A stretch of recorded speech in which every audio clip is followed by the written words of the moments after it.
En la clase anterior vimos algunos métodos para hacer simulaciones en sistemas moleculares.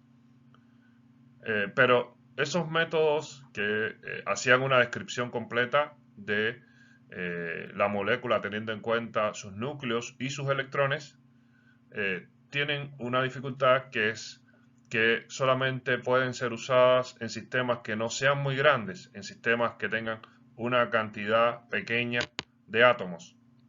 Si incrementamos el número de átomos, la dificultad de los computadores para hacer los cálculos aumenta muchísimo y de manera que los cálculos no pueden ser realizados, porque estaríamos mucho tiempo esperando eh, para que los cálculos terminen. O sea, cuando aumentamos el número de átomos, los cálculos que consideran eh, los electrones, que consideran la teoría de la mecánica cuántica, ya no pueden funcionar por un problema de poder computacional. Si se pudieran tener computadores que pudieran hacer el cálculo a nivel electrónico, sería lo ideal. Pero lamentablemente no es así. En los últimos años se ha incrementado muchísimo el nivel computacional y también eso ha traído ganancias en los sistemas en los cuales se pueden usar métodos cuánticos. Ganancias de dos tipos. Primero, se ha incrementado el número de átomos que se pueden calcular y también se han mejorado los métodos de manera que se han generado, se han creado métodos mucho más específicos que los métodos que yo les describí. O sea, yo les describí el Hartree-Fock, les describí algunos métodos semiempíricos y los métodos de FT. Y actualmente los métodos de FT se han mejorado bastante, de manera que existen métodos de FT que son muy ventajosos. Y existen otros métodos que son mucho más avanzados y que también permiten hacer cálculos más potentes a nivel electrónico. Sin embargo, esto no sirve aún para hacer cálculos en moléculas muy grandes o en las moléculas que nos interesan a nosotros, que son las proteínas. Proteínas, ácidos nucleicos, etcétera, o sea, moléculas biológicas.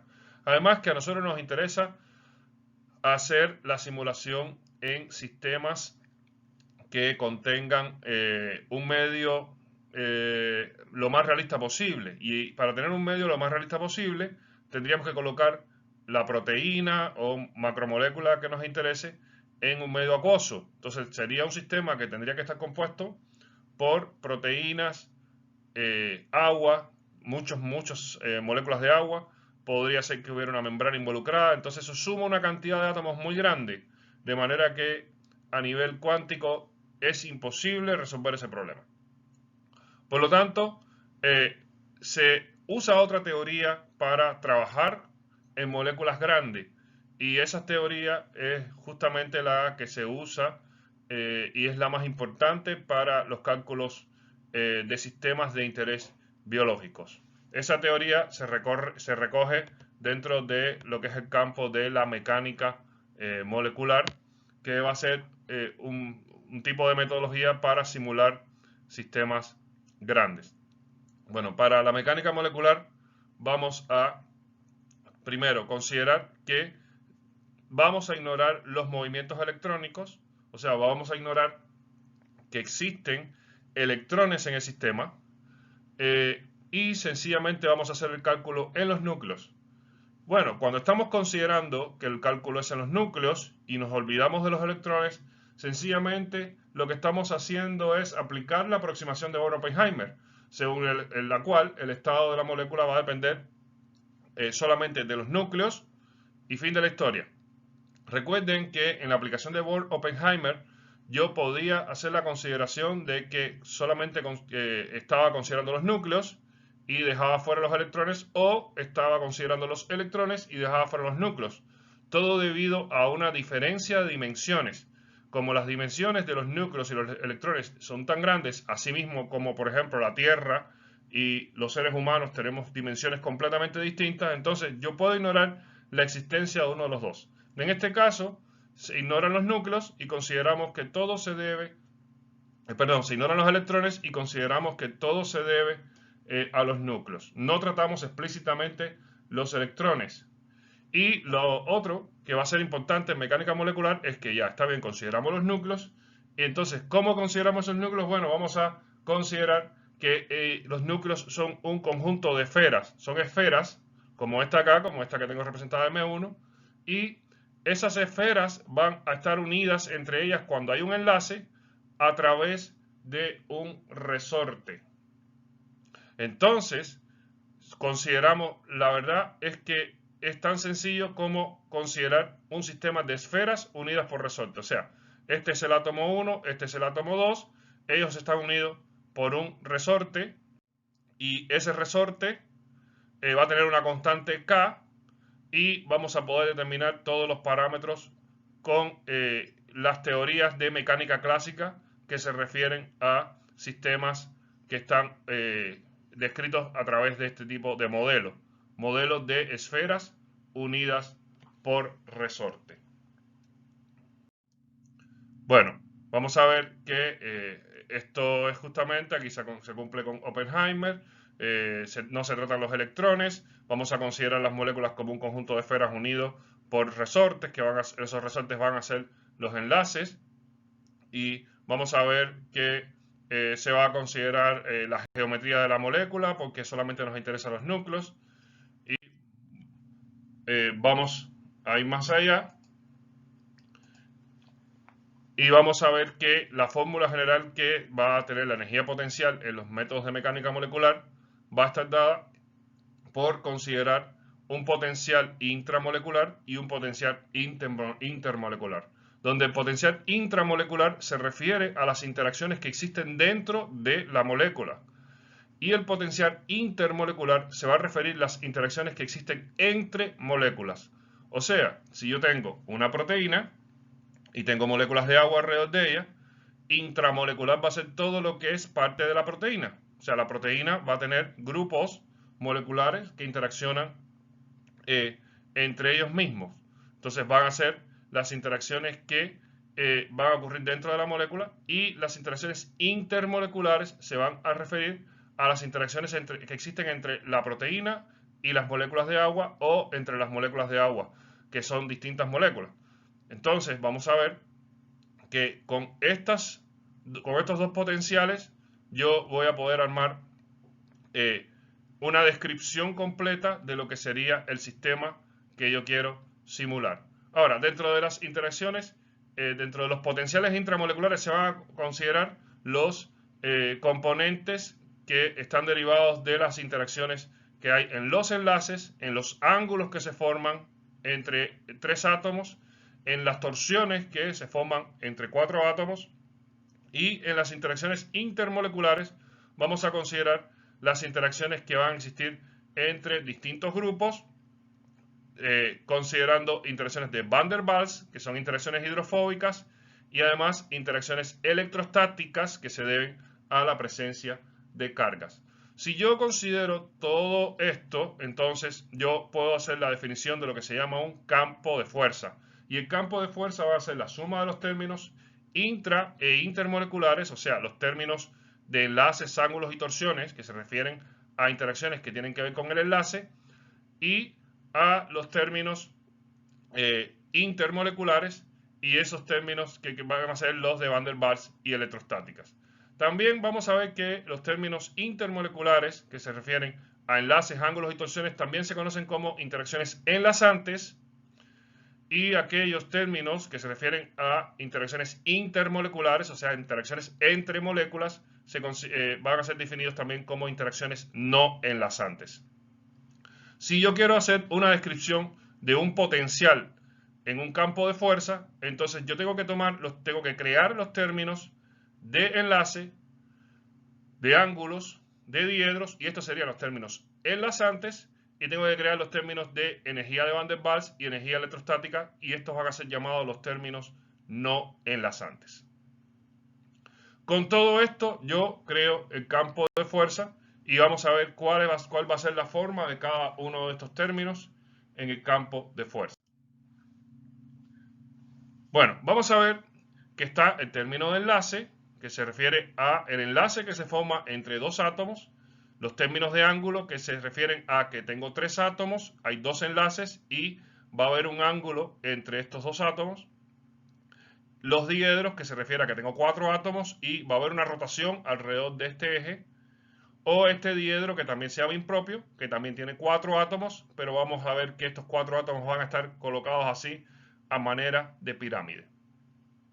¿Qué es lo que yo tengo que describir en el campo de fuerza? Lo que yo tengo que describir realmente en el campo de fuerza, en los términos enlazantes, es la vibración que va a existir en estos sistemas.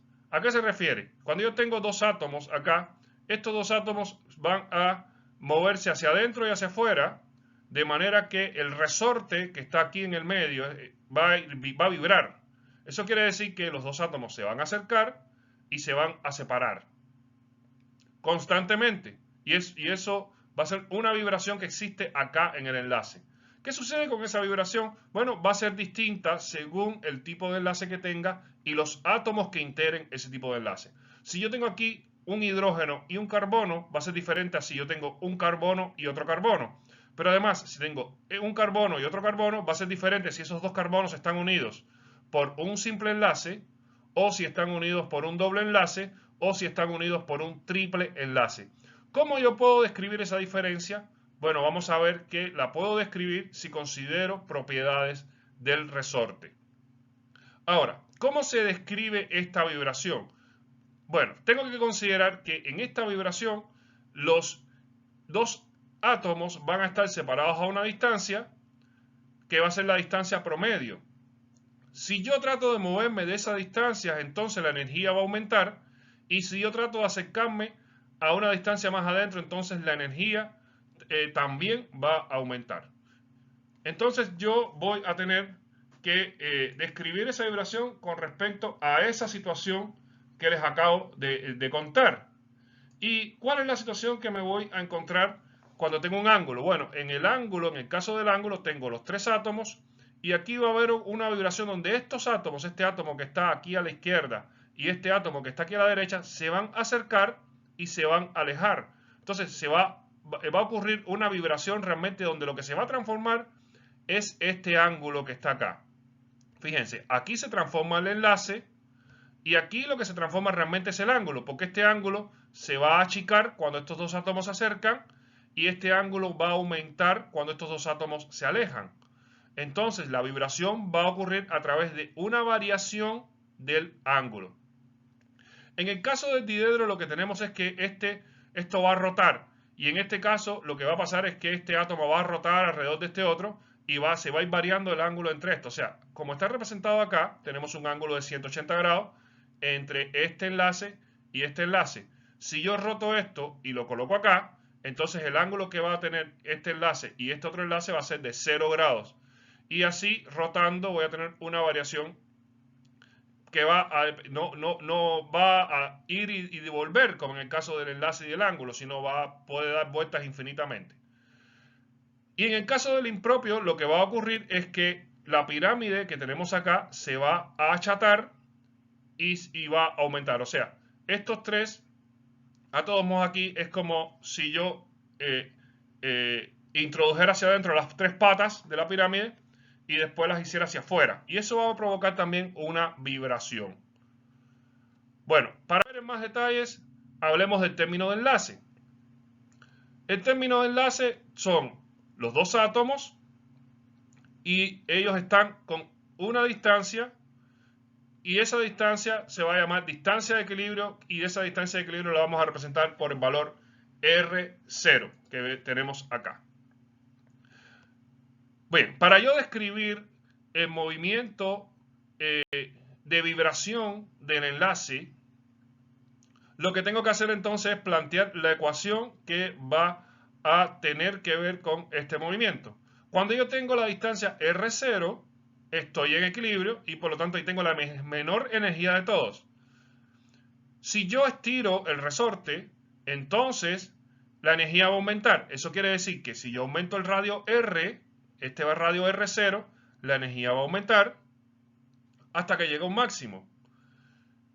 Después que llegue ese máximo, el resorte entonces empieza a vibrar hacia hacia adentro, hacia afuera, hacia adentro, hacia afuera, hacia adentro, hacia afuera. Cuando va hacia afuera llega a un valor máximo. Cuando regresa pasa otra vez por el valor de R0 hasta que llega a un valor mínimo. Después vuelve a regresar, pasa por R0, llega a un valor máximo y así consecutivamente. Este tipo de ecuación que responde a esta vibración va a estar dado por esta parábola, y para yo representar una parábola en matemáticas tengo que usar un término de orden 2. Por lo tanto, yo voy a tener que la energía de enlace va a ser igual a una constante por R menos R0 al cuadrado, donde este cuadrado lo que me está indicando es la forma de la función como una parábola.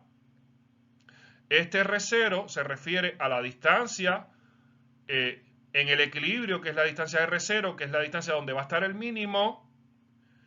Y este R sería la variable.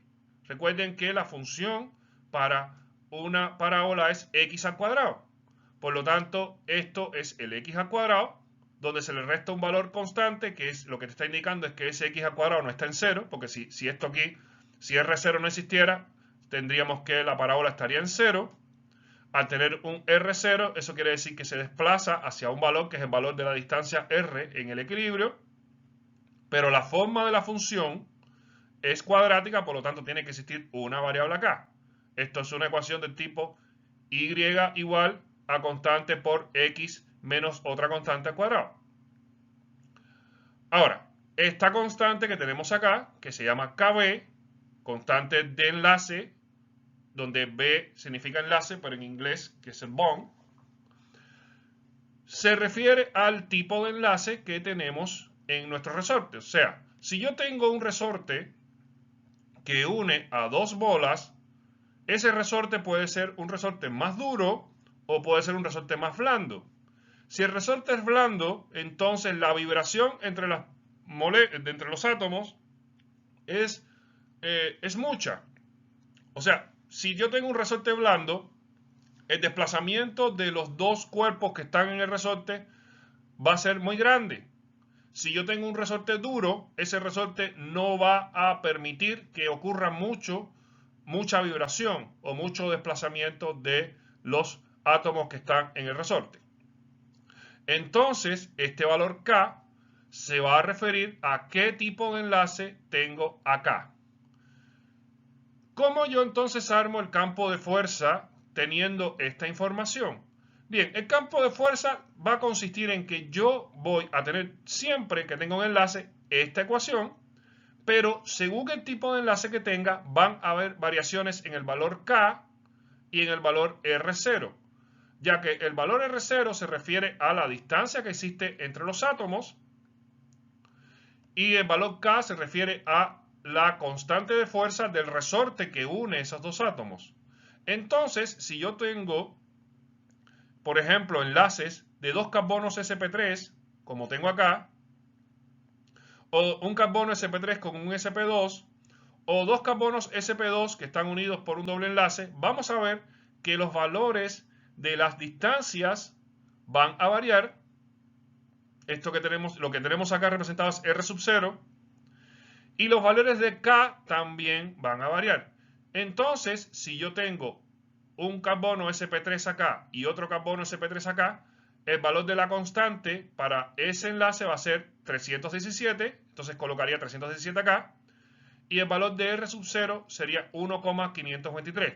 Por lo tanto, la ecuación que va a definir el movimiento de esta parábola va a estar dada por y igual a 317 por por R menos 1,523 al cuadrado.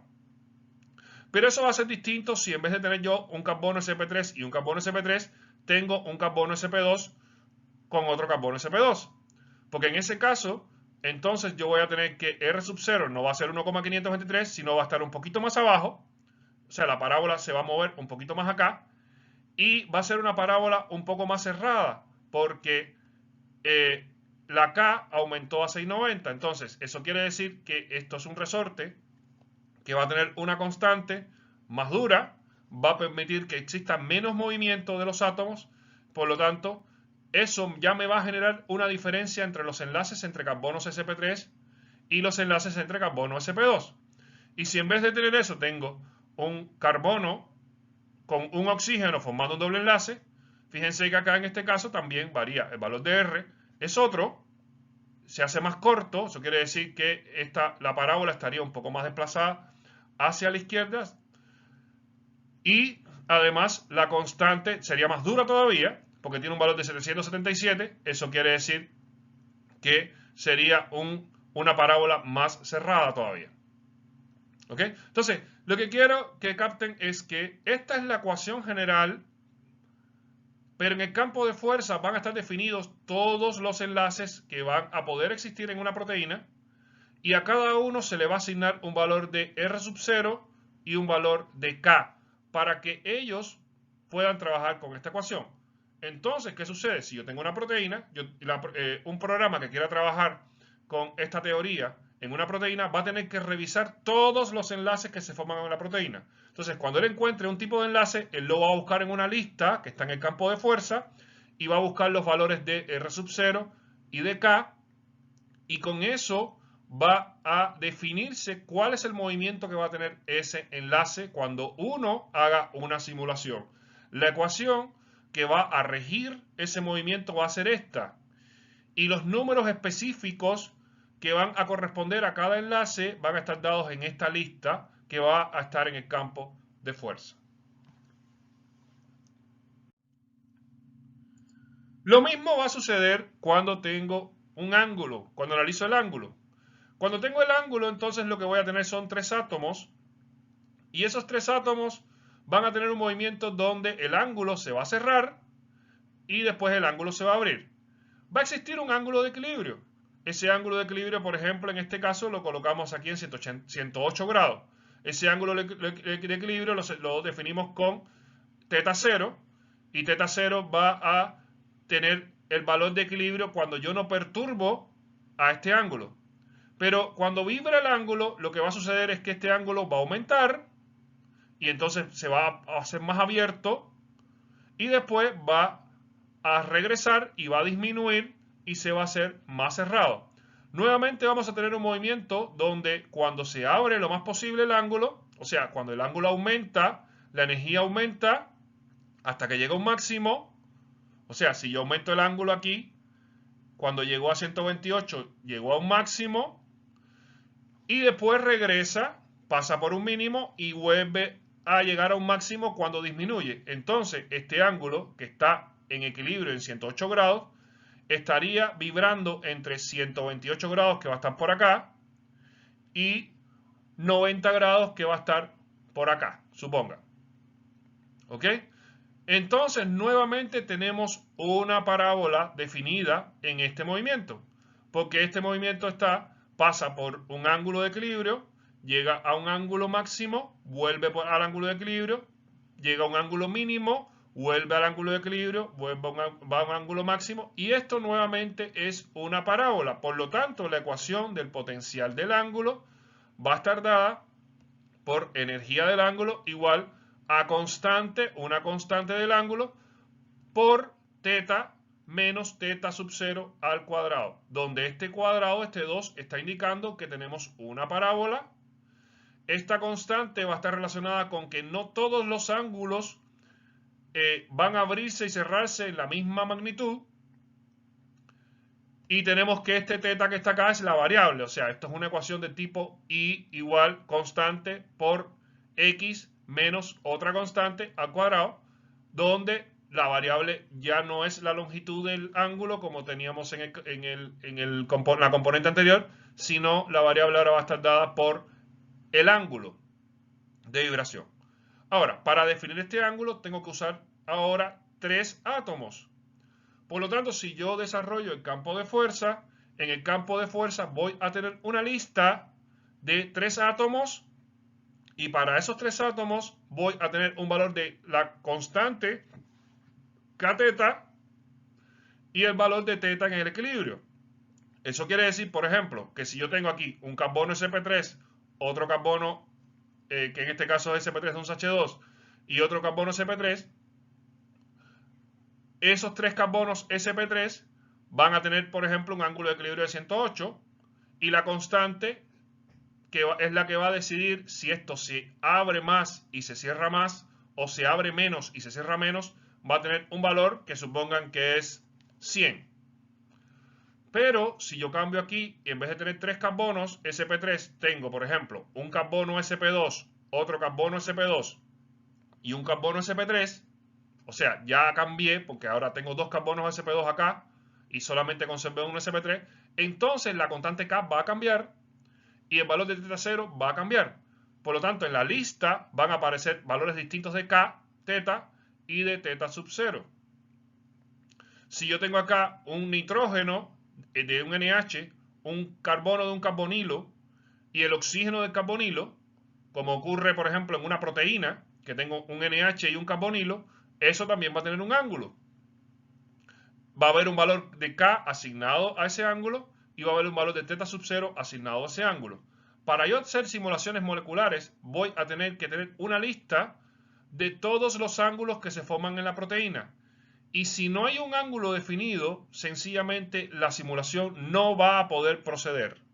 Tiene que haber un ángulo definido, tiene que haber un valor de K, teta y de teta sub 0 para cada ángulo. Tiene que haber un valor de K y R sub 0 para cada longitud de enlace, como del término que hablamos antes. Si no, el cálculo no va a proceder. Bien, en el caso de los diedros, vamos a ver que va a haber una diferencia. Porque acá en el caso de los diedros, fíjense que sería el ángulo diedro está definido entre este enlace, hay un enlace intermedio y este otro enlace de acá. O sea, participan 4 átomos donde en este caso estaría este SH3, este carbono, este otro carbono y este SH3. El ángulo yo lo estaría midiendo como el ángulo que se forma entre este enlace y este enlace de acá. Por lo tanto, el ángulo diedro sería este. Si yo roto esto, vamos a ver que la situación que tenemos acá se va a repetir cuando tenga 360 grados. Eso quiere decir que cuando yo rote el ángulo, puedo rotarlo ilimitadamente sin volver nunca, de manera que voy a tener una función que se repite cuando llega aquí, vuelve a repetirse cuando el CH3 llega aquí, vuelve a repetirse cuando el CH3 llega aquí. Y sabemos que las funciones que describen repeticiones en matemáticas son las funciones senos y cosenos. Por lo tanto, en el caso del diedro, la ecuación va a tener una función coseno y va a tener una expresión como esta de acá, donde hay un valor de K asignado al diedro y la función coseno se define así. En este caso es menos intuitivo entender por qué los términos tienen esta manera. Pero lo que quiero que comprendan es que va a ser una definición de 4 átomos y esa definición de 4 átomos va a tener valores de K, ¿verdad? Y de este ángulo phi distintos según los 4 átomos que participen. O sea, que la expresión es esta, no es una expresión parabólica como las anteriores, porque aquí no hay una vibración parabólica como en los casos anteriores, pero también hay algunas constantes que hay que definir y esas constantes van a estar también en el campo de fuerza. Por lo tanto, yo voy a tener variaciones que podríamos verla de esta manera, o sea, cuando rota está en 0 grados va a estar por acá, cuando llega va a estar por acá, cuando así va a ir variando el diedro y así van a ir variando los valores y van a tener definidos para que esta función coseno esté más abierta o más cerrada, o sea, para que la repetición sea más rápida o menos rápida, también hay constantes que lo definen. Van a haber diferencias según los 4 tipos de átomos que intervienen en esta definición y esos 4 tipos de átomos van a influir en que esta función coseno sea más cerrada o más abierta y además que el máximo y el mínimo tengan un valor o tengan otro. Y eso va a variar según los 4 átomos que participan en el diedro. Por último tenemos el valor del impropio. Y vamos a ver que el impropio también es un diedro, pero es un diedro distinto. El impropio va a ser un diedro donde en vez de los 4 átomos estar enlazados en línea, vamos a ver que va a haber uno en el medio y los otros 3 van a estar en los alrededores. Y la vibración se va a dar porque uno de ellos, digamos, los 3 de acá forman un plano y el otro va a subir, bajar, de manera que voy a tener una pirámide que es como si estuviera dando vuelta. O sea, la pirámide va a tener el triángulo hacia arriba y después va a tener el triángulo hacia abajo, porque este enlace va a estar arriba, abajo, y entonces así se va a originar la vibración en el impropio. Nuevamente tenemos una función que en el plano va a estar en equilibrio y cuando se separa hacia arriba, entonces se aleja del equilibrio, llega a un máximo y regresa, pasa otra vez por el plano, vuelve a cero y llega abajo otra vez y así consecutivamente. Eso quiere decir que existe un valor de el ángulo en cero y vamos a ver que va a subir a un máximo, o sea, cuando llega aquí arriba es que subió al máximo, después regresa, pasa otra vez por el cero y vuelve hacia atrás y llega a un mínimo acá y así consecutivamente. Por lo tanto, la ecuación del impropio también es una parábola, donde aquí el término cuadrado se refiere a la formación de parábola. La constante es distinta según los 4 enlaces que tenemos acá, o sea, según los 4 átomos que están unidos acá, van a haber distintos valores de K.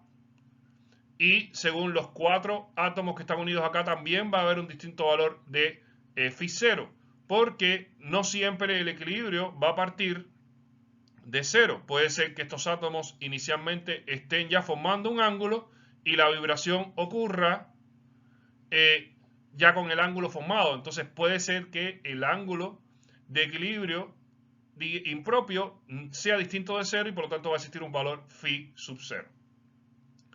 Entonces tendría que haber una lista en el campo de fuerza indicándome los valores de Kφ y φ sub 0 para los conjuntos de 4 átomos. Por ejemplo, si yo tengo una molécula como esta, tendría que haber un impropio definido para la unión entre este oxígeno, este carbono con este carbono central. Y tendría que haber otro, por ejemplo, para la unión entre este nitrógeno, este carbono, un grupo R que puede ser aquí cualquier cosa, y este carbono central. Serían dos impropios distintos, el que está aquí y el que está acá.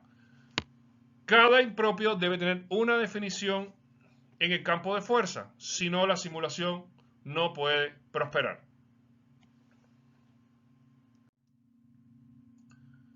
Bien, estas interacciones que vimos antes, la que está relacionada con enlace, ángulo y ángulos diedro, son las interacciones enlazantes, porque se ocupan de los enlaces. Ellas conforman el campo de fuerza con valores de las constantes y los valores de equilibrio. Para conjuntos de 2 átomos estarían definidos los términos de enlace. Para conjuntos de 3 átomos estarían definidos los términos de los ángulos. Para conjuntos de 4 átomos estarían definidos los ángulos diedro. Y esos serían los términos enlazantes. Pero también recuerden que también les hablé de que estaban los términos no enlazantes. Y esos términos no enlazantes se refieren a las interacciones que ocurren entre átomos que no implican formación de enlaces. Eso quiere decir que yo tengo en una simulación 2 átomos que se acercan sin formar enlace, pero también interactúan. Esos átomos pueden provenir de moléculas distintas. Por ejemplo, puede ser que yo tenga la proteína y se acerque una molécula de agua y tiene interacción con un residuo de la proteína. Ahí tenemos una interacción no enlazante. Pero también puede suceder que tenga 2 miembros de la misma proteína, pero que están alejados. Por ejemplo, si yo tengo 2 hélices, una al lado de la otra, van a haber aminoácidos que van a quedar frente a otros aminoácidos que son parte de la misma proteína, pero que están lejanos, y ellos van a tener interacciones entre ellos que van a ser no enlazantes, porque ellos no forman enlace. Pero además también puede ser que yo tenga en una vuelta de hélice un aminoácido en la posición 1 y el otro aminoácido en la posición 6 o 7 que quedó en la vuelta y también me quedaron cerca entre ellos, no forman enlace entre ellos, pero también interaccionan. Si yo no tengo control de esas interacciones, entonces esos dos átomos van a querer superponerse, van a interaccionar de manera caótica, no van a tener no van a poder tener una realidad química. Por lo tanto, tiene que haber una definición de los términos no enlazantes, de los términos que tienen que ver con las interacciones que no ocurren a través de enlace. Y esas componentes de términos no enlazantes van a estar definidas por potencial de Lennard-Jones para tener las interacciones más hidrofóbicas y potencial de Coulomb cuando tenemos presencia de cargas. En el caso de potencial de Lennard-Jones, vamos a ver, ya hablamos de esto antes, que va a tener la forma que vemos acá. O sea, tengo un radio, la energía, cuando están alejados los átomos, el valor de energía es 0, y cuando se acerca van a sentir una atracción, de manera que van a llegar a un mínimo. En ese mínimo, las interacciones entre los átomos es la interacción ideal. Y si después yo trato de acercar más esos átomos, se van a rechazar entre ellos, por lo tanto, el potencial va a tender a infinito. Eso quiere decir que cuando yo me muevo en R, si yo aumento R, la energía tiende a 0. Si yo disminuyo R, la energía tiende a más infinito. Y tenemos un valor mínimo, y ese valor mínimo es el valor donde va a estar favorecida la interacción entre los dos átomos que están cercanos sin formar enlace. El potencial de Lennard-Jones, para tener esta forma de función, tiene un término donde está R elevado a la menos 12, que es lo mismo que 1 sobre R a la 12, y va a tener otro término que es R a la menos 6, que es lo mismo que 1 sobre R a la 6. Estos valores de R a la menos 12 y R a la menos 6 son los que dan la forma de la función. Pero esta es la forma de la función, pero la posición donde van a estar este mínimo, la posición donde va a estar el R, el valor de este mínimo va a ser distinto según los átomos que intervengan en el potencial de Lennard-Jones. Por lo tanto, esta ecuación general que tiene R a la menos 12 y R a la menos 6 va a tener unos valores que van a ser distintos según los átomos que intervienen, que son este valor de epsilon de acá y este valor de R y J mínimo que está en los dos términos. El valor de R y J mínimo se refiere al valor de R sub 0 que vemos acá, donde está el mínimo. Y el valor de epsilon se refiere a el valor que va a tener la energía en el mínimo. O sea, si yo tengo, por ejemplo, los átomos que estoy viendo es el carbono, un carbono sp3 y un oxígeno de un carbonilo, cuando ellos interaccionan entre ellos, la forma de interacción va a tener esta forma, pero ellos van a tener un valor específico de R y J, que es este valor de R acá, y van a tener un valor específico de energía en el mínimo, que es este valor acá. Si yo cambio y en vez de tener un carbono sp3 y un oxígeno de un carbonilo, tengo un carbono sp3 y el nitrógeno de un NH, entonces ya cambia todo. La ecuación sigue teniendo esta forma porque sigue siendo un término de R a la menos 12 y un término de R a la menos 6, pero los valores de epsilon y de R y J cambiaron. Eso quiere decir que este valor de R puede ser que esté más hacia afuera o puede que sea más corto. Y este valor de epsilon puede que sea más bajo o puede que sea más alto. Entonces, la forma de la función se mantiene, pero los términos epsilon y R cambian. Eso quiere decir que en el campo de fuerza tienen que haber definiciones para cada interacción. Tiene que haber un valor de epsilon definido y tiene que haber un valor de R mínimo definido. Si yo no tengo eso, entonces las interacciones de potencial de Lennard Jones, las interacciones de Van der Waals no van a poder ser bien descritas.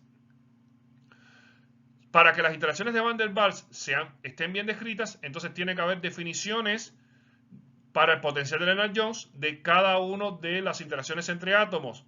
Y eso también tiene que estar en la lista del campo de fuerza. El otro término no enlazante que vamos a encontrar es el término de Coulomb. Y en el término de Coulomb vamos a ver que se trata de una interacción entre cargas y va a ser inversamente proporcional al radio. ¿Cómo se ve esto? Bueno, es más sencillo porque si yo tengo un radio muy alto, tenemos que este término se hace muy grande y esto va a tender a cero. Entonces el potencial tiende a cero cuando el radio es muy grande. Pero cuando las partículas se acercan, depende de qué carga tengan las partículas. Yo voy a tener dos posibles efectos. Si las dos partículas tienen la misma carga, entonces el potencial al acercarse se hace infinito. Se hace más grande. Fíjense, carga por carga, si es positiva por positiva o si es negativa por negativa, este potencial se va a hacer más grande porque esto va a ser positivo. Entonces se comporta como el gráfico rojo en el caso de que tenemos los dos átomos rojos que tenemos acá positivos. Si los dos átomos que están representados aquí en amarillo son de carga distinta, positivo y negativo, entonces va a ocurrir que cuando se acerquen, la función va a ir entonces a menos infinito, va a ir en esta dirección. Por lo tanto, y vemos acá, bueno, si es positivo y negativo, entonces el valor del potencial va a quedar negativo y eso justifica, bueno, que el potencial finalmente sea negativo. Entonces, en el potencial de Coulomb tenemos un comportamiento. Cuando R es grande, el término se hace muy grande, por lo tanto esto se hace cero y tenemos que la energía es cero. Fíjense que la energía aquí está en el eje Y. La energía es cero cuando R es grande y cuando R es pequeña, depende de la carga. Si las cargas son iguales, entonces tomamos el camino de este gráfico rojo, el potencial se hace más infinito y si las cargas son distintas, entonces tomamos el camino aquí en amarillo, donde el potencial se hace menos infinito. Aquí entonces podemos ver que si queremos tener una descripción correcta del potencial de Coulomb, tenemos que tener una definición correcta de las cargas y tenemos que calcular los radios a los que están los distintos átomos que queremos ver cómo interactúan a través de cargas.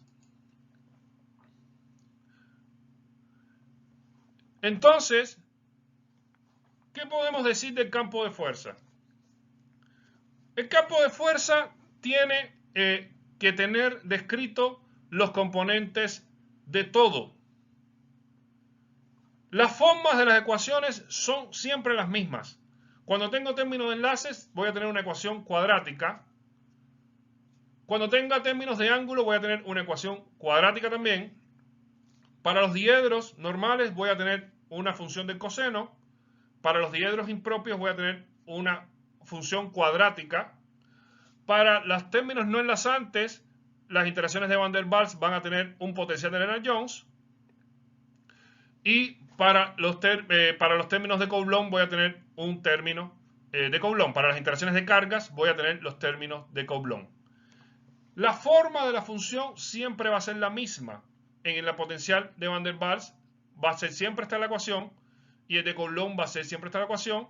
En el término de enlace va a ser siempre la función al cuadrado.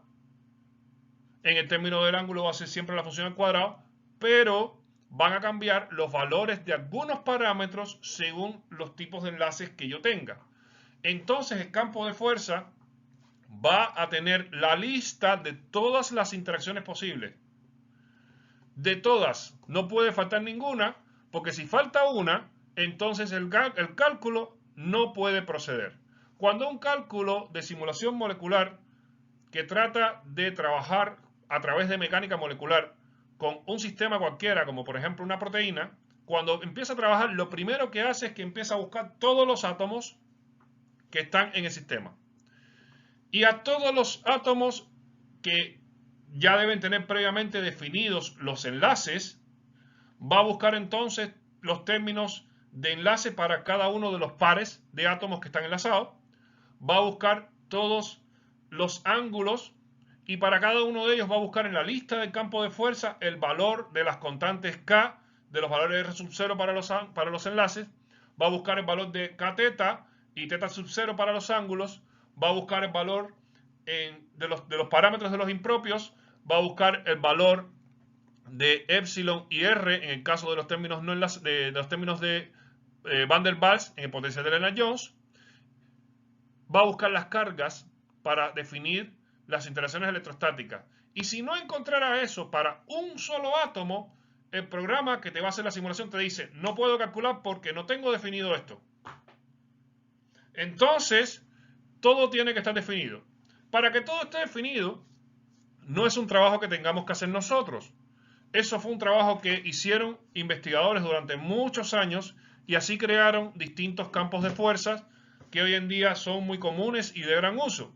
Por ejemplo, el campo de fuerza Charm es un campo de fuerza que se usa para trabajar en proteínas, fundamentalmente, y ese campo de fuerza Charm tiene definido todos los parámetros que se necesitan para los enlaces, los ángulos, los diedros, las interacciones de Van der Waals y las interacciones electrostáticas de todos los casos posibles de interacciones que existan en proteínas.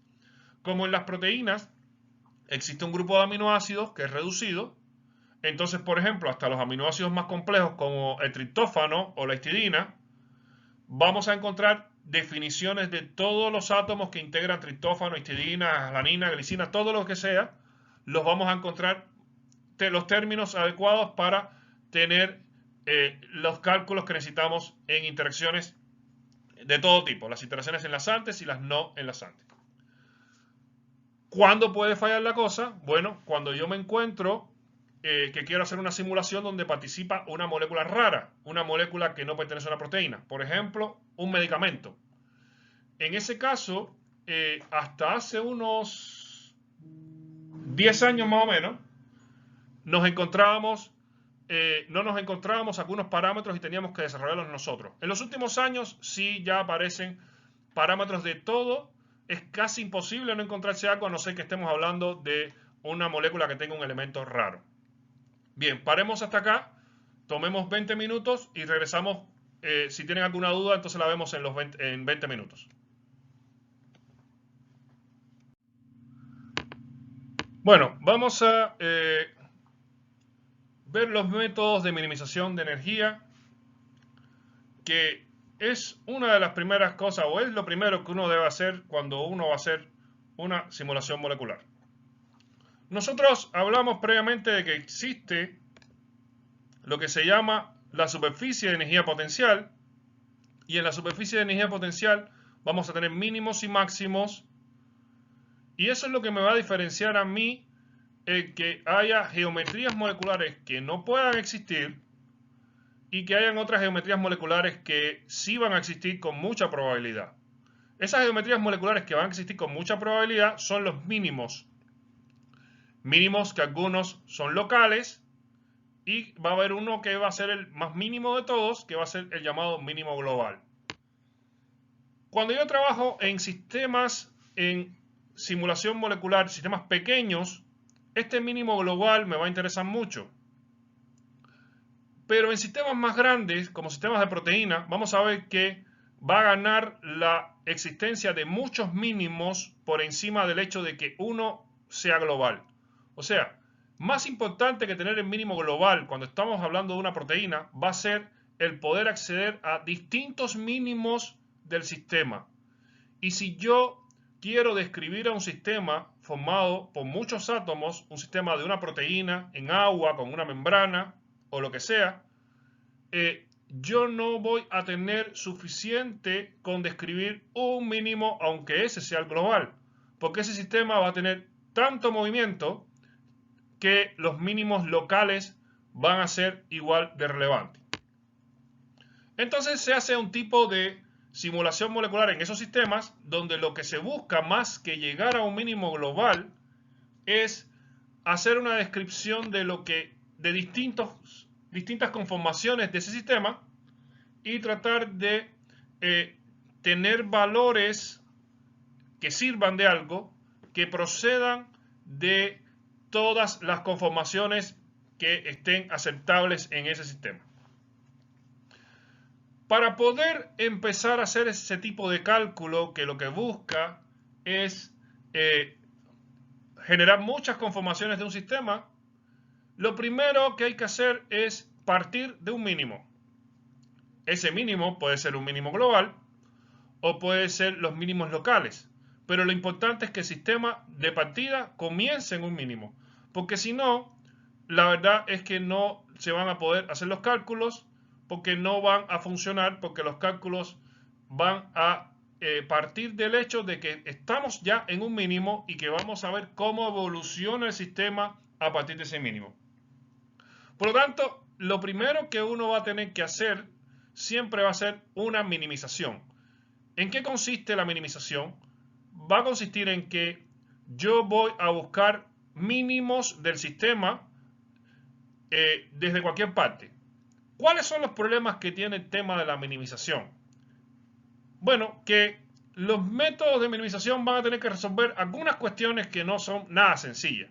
Por ejemplo, imagínense que yo estoy en este lugar del gráfico y yo quiero llegar a este mínimo. ¿Cómo puedo llegar a este mínimo de acá si estoy en este lugar del gráfico? No es fácil porque miren la barrera que hay acá. Entonces, no va a ser sencillo que yo tenga un método que me resuelva este asunto. Lo más que yo puedo aspirar en un método de minimización sencillo es que si yo estoy acá, voy a llegar a este mínimo. Y si yo estoy acá, voy a llegar a este otro. Y si yo estoy acá, voy a llegar a este otro. Entonces, voy a tener distintos resultados según donde yo esté. Entonces, tengo que ver qué es lo que yo quiero resolver. Bueno, inicialmente hay métodos de minimización que lo que me quieren sencillamente es que yo encuentre un mínimo para comenzar a hacer el cálculo. En ese caso, me da lo mismo si yo llegué a este, o a este, o a este. Y hay otros métodos que lo que van a buscar es llegar al mínimo global del sistema. Entonces, independientemente que yo esté en donde yo esté, van a querer que yo llegue a este. O sea, si yo estoy aquí, va a ser muy difícil porque miren la barrera que hay acá. Pero igual ellos quieren que yo llegue a este. Entonces, esos métodos de minimización van a tener que operar de otra manera. Ahora, lo que nosotros vamos a ver acá es las bases de lo que son los métodos de minimización en cómo clasificarlos.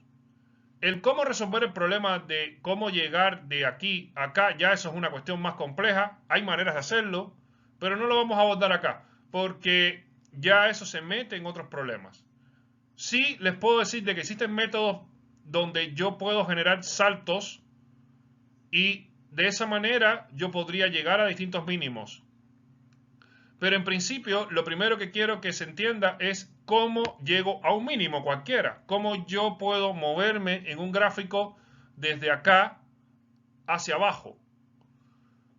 Bueno, en principio, matemáticamente, para yo llegar a los mínimos del sistema, tengo que recordar que en matemática, para yo descubrir los puntos de inflexión, tengo que usar las derivadas. Entonces, yo voy a tener que, si tengo una función, que en este caso es exponencial, voy a tener que derivarla con respecto a las coordenadas y así, y la igualo a 0. De esa manera yo tengo un punto de inflexión detectado. ¿Por qué razón? Porque sabemos que la derivada es 0 cuando la pendiente es 0. Entonces quiere decir que si la pendiente es 0, es que estamos en un punto de inflexión. Ese punto de inflexión puede ser este, puede ser este, puede ser este, pero también puede ser este, puede ser este, puede ser este, puede ser este. Entonces, con la primera derivada, yo tengo la detección de puntos de inflexión donde la pendiente es 0. La pendiente aquí, por ejemplo, en este punto no es 0, porque la pendiente tiene esta inclinación. Pero en este punto de acá, la pendiente sí es 0. En este punto de acá, la pendiente es 0. Por lo tanto, la primera derivada es igual a 0. Me da a mí el punto de inflexión. Pero no me define a mí si el punto de inflexión es un máximo o un mínimo. Para eso tengo que usar la segunda derivada. Entonces, con la segunda derivada, yo sí puedo detectar si estoy en presencia de un máximo y un mínimo. Si yo determino la primera derivada, tengo el punto de inflexión. En ese punto determino la segunda, entonces con eso yo puedo determinar si ese punto de inflexión era un máximo o era un mínimo. Eso está definido en matemáticas. Por lo tanto, para yo poder determinar mínimos, tengo que partir de una definición que me ayude a resolver el problema en la función. Y para eso lo que se hace es que se plantea el potencial como una serie de Taylor. La ventaja de la serie de Taylor es que la serie de Taylor va a tener un término que es el potencial, va a tener otro término que va a ser la primera derivada, va a tener otro término que va a ser la segunda derivada, y así consecutivamente siguen términos que van a seguir a tercera, cuarta, quinta, pero normalmente se desechan. Vamos a ver que para la minimización lo que se va a buscar es trabajar con la primera derivada y con la segunda derivada. Ahora, en los términos de minimización, no todo se resuelve por derivadas. Puede ser que se usen métodos de minimización que no usen derivadas. En ese caso son los llamados los métodos no derivativos, donde les voy a ilustrar uno, pero van a ver que la realidad es que los métodos derivativos son mucho mejores que los no derivativos, por lo tanto, estos prácticamente no se usan en simulación molecular. El caso del método no derivativo, como el simplex, consiste en que yo tengo una función y yo lo que hago es hacer evaluaciones de la función. Entonces, si yo tengo, por ejemplo, que la función es esta, y yo tengo tomo tres vértices de esa función, por ejemplo, 9,9, 11,9 y 9,11. Tengo, por ejemplo, el 9,9 está por acá. Sería, fíjense que aquí está el 9 y aquí está el 9. Entonces sería el punto 1. Tenemos 9,9. El otro es 11,9. O sea que cuando x vale 11, aquí cuando vale 11 el otro vale 9. Y el punto 3, entonces armo un triángulo con esos tres puntos. Y lo que hago es que evalúo la función en los tres puntos. Cuando yo evalúo esta función, o sea, sustituyo aquí x por 9 y sustituyo y por 9, voy a tener tres valores. Los tres valores que obtuve en este caso fueron 243, 283 y 323. O sea, si yo calculo aquí 9 al cuadrado más 2, 9 al cuadrado, o calculo 11 al cuadrado más 2 por 9 al cuadrado, o 9 al cuadrado más 2 por 11 al cuadrado, puedo tener estos tres valores. Entonces, con estos tres valores, ¿qué es lo que hago?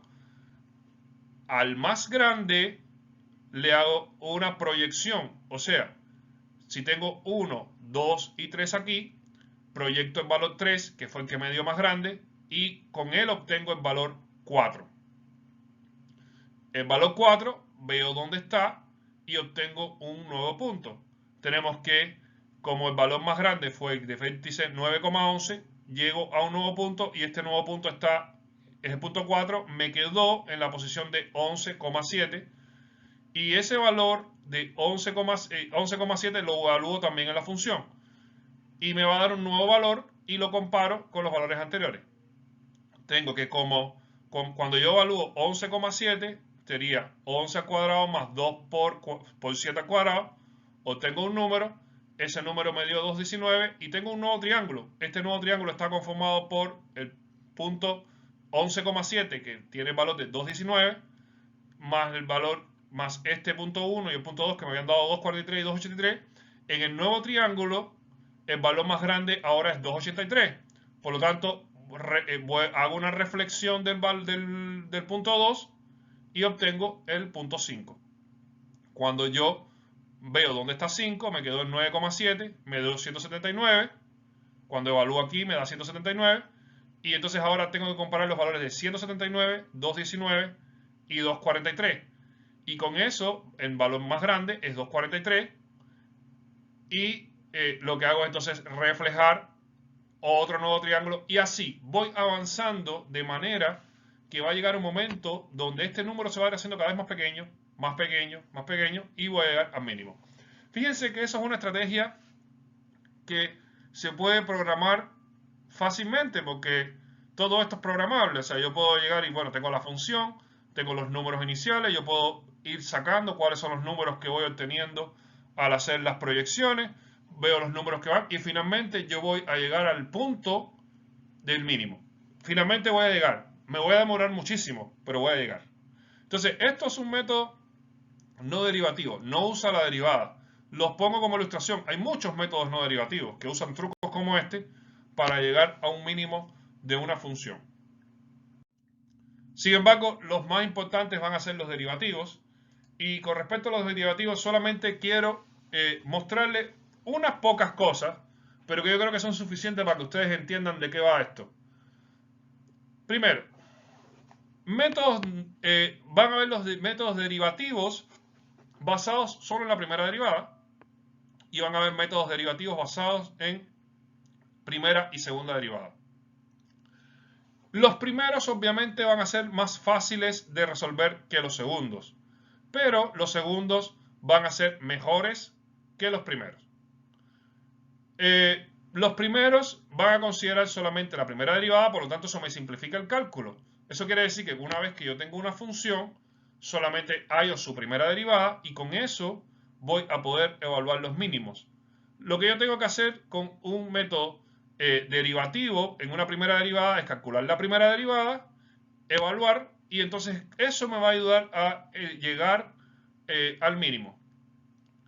Métodos de minimización derivativos de primera derivada, por ejemplo, el caso típico es el steepest descent, descenso de la máxima pendiente. Y otro caso que también es muy popular es el método de gradientes conjugados. Entonces, cuando uno encuentre en un programa que te hacen una minimización y te proponen hacer una minimización de steepest descent o de conjugate gradients, estamos hablando de minimizaciones de primera derivada. ¿Por qué debo saber que son de primera derivada? Porque debo saber qué puedo esperar de esa minimización. Porque las minimizaciones, según si usan primera derivada o usan las dos derivadas, me llegan hasta un punto determinado y no podemos pedirle más allá de lo que ellas nos pueden dar. Bien, veamos. El steepest descent se trata de obtener las derivadas tridimensionales parciales de la energía molecular respecto a las coordenadas nucleares. O sea, nosotros estamos hablando aquí de los núcleos. Aunque vamos a ver que estas metodologías también se pueden usar con métodos cuánticos, no solamente con métodos de mecánica molecular se pueden usar, también se pueden usar en algunos casos con métodos cuánticos. Se interpretan como las componentes de un gradiente de energía, se somete cada núcleo a una fuerza dirigida en contra del gradiente y los núcleos se mueven en las direcciones que actúen sobre ellos, se van a mover más aquellos que estén sometidos a mayores fuerzas. O sea, yo evalúo la fuerza en cada núcleo y aquellos que tienen una mayor fuerza, entonces son los que más se van a mover. La dirección del gradiente va a estar determinada en gran medida por las fuerzas intratómicas de mayor magnitud. La distorsión de la molécula va a asegurar un descenso inicial de la energía, pasando por un mínimo en esa dirección, que va a ser un mínimo provisional, porque una vez que yo tengo ese mínimo provisional, yo voy a repetir el proceso de manera que yo siga llegando a un mínimo cada vez menor del sistema. Vamos a ver que la manera para poder moverse en steepest descent va a ser que yo voy a moverme en pasos ortogonales, tratando de explorar todo el sistema. Y entonces vamos a ver que vamos a ir llegando a un mínimo, porque yo me voy a mover primero en una dirección, después voy a ver el paso ortogonal. Si ese paso ortogonal me resultó, lo dejo computarizado y me muevo en el otro paso ortogonal y así, pero voy moviéndome de manera que llego al mínimo. Al final esto va a ser un cálculo que va a ser rápido, porque solamente tengo que calcular la primera derivada, pero la convergencia va a ser lenta. ¿Y para qué se usa un método steepest descent? Bueno, todo parte de que si yo, por ejemplo, hago un sistema y hago un dibujo muy feo de la molécula, el steepest descent va a ser un método con el cual yo puedo tomar y mejorar el sistema y llevarlo a la forma molecular que necesito para comenzar. O sea, si yo tengo conflictos estéricos, grupos que están superpuestos, con Stepen-Desen yo voy a poder tener una evaluación rápida de los grupos que tienen mucha fuerza entre ellos, y él me los va a identificar y va a disminuir esa fuerza de manera que se llegue a un mínimo. Bien, el Stepen-Desen o un método como primera derivada va a ser bueno cuando las moléculas están lejos del equilibrio. Entonces, si yo tengo moléculas muy mal dibujadas y yo aplico un sistema como esto, va a ser bueno porque él más rápidamente me va a solucionar el problema de una manera más rápida, porque solamente me calculó la primera derivada. Bien, la diferencia del gradiente conjugado es mínima, y vamos a ver que el gradiente conjugado lo que va a hacer de diferente es que va a almacenar información de movimientos anteriores, a diferencia del Stepen-Desen. El Stepen-Desen se va a ir moviendo octogonal, mientras que el gradiente conjugado lo que va a hacer es que va a tener información previa almacenada para tomar decisión hacia dónde se mueve. Eso va a hacer que él va a obviar algunos pasos que hubiera hecho el Stepen-Desen y se va a mover más rápido. Ahora, igual eso va a ser menos eficiente cuando la estructura está lejos del mínimo. Cuando tengo una molécula muy mal dibujada, va a ser menos conveniente usar gradientes conjugados que usar Stepen-Desen. Lo mejor es que si yo tengo una molécula que acabo de dibujar y está muy fea, yo uso el Stepen-Desen para llegar al mínimo, y un gradiente conjugado en una segunda opción, para mejorar un poco quizá. Ejemplos de gradientes conjugados que me puedo encontrar, están los casos, los algoritmos de Fletcher-Rives y el Pollack-Riviere. Ambos son gradientes conjugados. Vamos a ver que este va a ser mejor cuando las moléculas van a estar cerca del equilibrio. Quiere decir eso, que si yo planteara un sistema de minimización, yo puedo usar mejor un Stepen-Desen cuando tengo un sistema que está muy lejos del equilibrio y quiero resolver problemas de conflicto estérico, por ejemplo, donde hay energías muy grandes, y puedo usar gradientes conjugados para mejorar ese cálculo aún. Entonces yo podría usar, por ejemplo, un protocolo que incluya los dos, porque primero podría pedirle a ese protocolo que me haga un Stepen-Desen inicial y después un gradientes conjugados para continuar. Y de esa manera yo garantizo que en la primera parte me moví más rápido para sacar rápidamente a las moléculas de la parte que está lejos del equilibrio, y una vez que las llevo a un punto determinado, entonces uso el gradiente conjugado para llevar las moléculas a un punto mejor todavía de lo que había obtenido en el Stepen-Desen. Con un protocolo como ese, ya uno puede decir que uno hizo una buena minimización. Ahora, existen también los métodos de segunda derivada. Y en el método de segunda derivada tenemos una ventaja y una desventaja.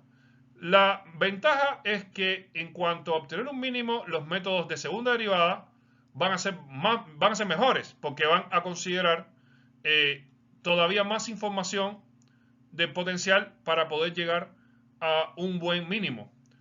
El problema que tienen es que van a necesitar más potencia de cálculo, por lo tanto, no siempre va a ser adecuado usar un Newton-Raphson, porque no siempre va a ser rápido de usar. Ahora, sí tengo que entender que muchas veces es mejor, es muy relevante tener un buen mínimo. Y si yo quiero tener un buen mínimo, entonces yo puedo establecer un protocolo donde primero me mueva con mínimos determinados por métodos de primera derivada y después me mueva por un método de segunda derivada. Pero solamente eso si estoy interesado en obtener un muy buen mínimo. Entonces, yo tengo que, para elegir un método de minimización, tengo que ver mi capacidad de almacenamiento de datos, o sea, cuánto me voy a demorar, la velocidad que necesito para que el cálculo se haga, disponibilidad para hacer los cálculos de primera y segunda derivada. Tengo que considerar que la complejidad de un cálculo de primera derivada a uno de segunda derivada es bastante grande, o sea, aumenta muchísimo. Cuando yo quiero calcular la segunda derivada, tengo que hacer algunos cálculos computacionales que ya son más complejos porque usan matrices. Mientras que la primera derivada es un cálculo más sencillo. Por eso la complejidad de un Newton-Raphson ya aumenta bastante. Para sistemas no muy grandes, la verdad es que no importa mucho que ese consumo de cálculo. O sea, da lo mismo demorarnos un minuto que demorarnos 10 si al final vamos a tener un mejor resultado. Por eso, dependiendo del sistema que estemos calculando, a veces sí es conveniente usar Newton-Raphson. Eso sí, no usarlo cuando lo que queremos es resolver un desastre en minimización. A veces es mejor usar métodos de primera derivada si lo que yo quiero sencillamente es arreglar un sistema que está muy lejos del equilibrio. No es conveniente usar un método de segunda derivada para resolver ese tipo de problema porque es desgaste computacional en vano. Bien, lo que se busca de un método de minimización es que yo tenga la respuesta requerida lo más rápido posible usando la mínima cantidad de memoria. Y aquí tenemos que recordar qué cosa es la respuesta requerida. ¿Qué yo quiero con mi minimización? Si lo que yo quiero es tener un mínimo para comenzar a hacer un cálculo, que es generalmente lo que se quiere cuando uno trabaja en sistemas biológicos, entonces no importa tanto cuál es el método que estoy usando. Pero si lo que yo quiero es una minimización que me lleve al mínimo global, entonces sí hay que ser muy cuidadoso en cuál es el método de minimización que se elige o cuál es el protocolo de minimización que se elige, usando incluso varias variantes para llegar al resultado que yo quiero. O sea, según lo que yo quiera, es lo que yo voy a tener que definir. Por eso, les recuerdo el gráfico donde si yo quiero llegar en un gráfico complejo a un mínimo que está lejos del lugar donde yo estoy, no es suficiente con moverme en ese mínimo. O sea, puede ser que yo tenga que hacer varias operaciones para poder llegar a ese mínimo que está en un lugar complejo, incluso vencer una barrera. Entonces, por eso, no es trivial elegir un método de minimización si yo estoy buscando un resultado fino. Si yo solamente estoy buscando el comienzo de un trabajo para después pasar a otro, o sea, si estoy buscando un mínimo cualquiera para poder hacer mi trabajo, entonces ya así puedo crear un protocolo no demasiado complejo que no va a durar demasiado tiempo para resolver ese problema. Bien, una de las cosas importantes para poder hacer la minimización es que yo tengo que llegar al mínimo y yo tengo que saber cuándo he llegado al mínimo. Para eso hay criterios de convergencia y el criterio de convergencia se trata de llegar al mínimo, de yo saber que llegué a un mínimo que yo me propuse llegar. ¿Cómo se hace eso? Bueno, lo que se hace es que se define un valor que se llama RMS o root mean square, que lo que va a hacer es que me va a dar a mí una diferencia entre los valores de las posiciones de los átomos en una posición y en la posición anterior. Entonces, si yo, por ejemplo, tengo una molécula que está formada por 3 átomos, yo lo que hago es calcular la posición del átomo 1, posición del átomo 2 y posición del átomo 3. Si esos 3 átomos se movieron, entonces va a haber una diferencia entre las coordenadas de uno de ellos, 2 de ellos o los 3. Y eso quiere decir que el RMS todavía no ha disminuido, no ha llegado a 0. Si en un momento dado yo comparo la diferencia entre las posiciones de esos átomos en un paso y en el paso anterior y me dio 0, eso quiere decir que hemos llegado al final. Ahora, ese 0 también es algo que yo tengo que definir. Para yo definir cuándo llegué a ese 0, yo tengo que definir cuántos lugares después de la coma va a tener ese 0.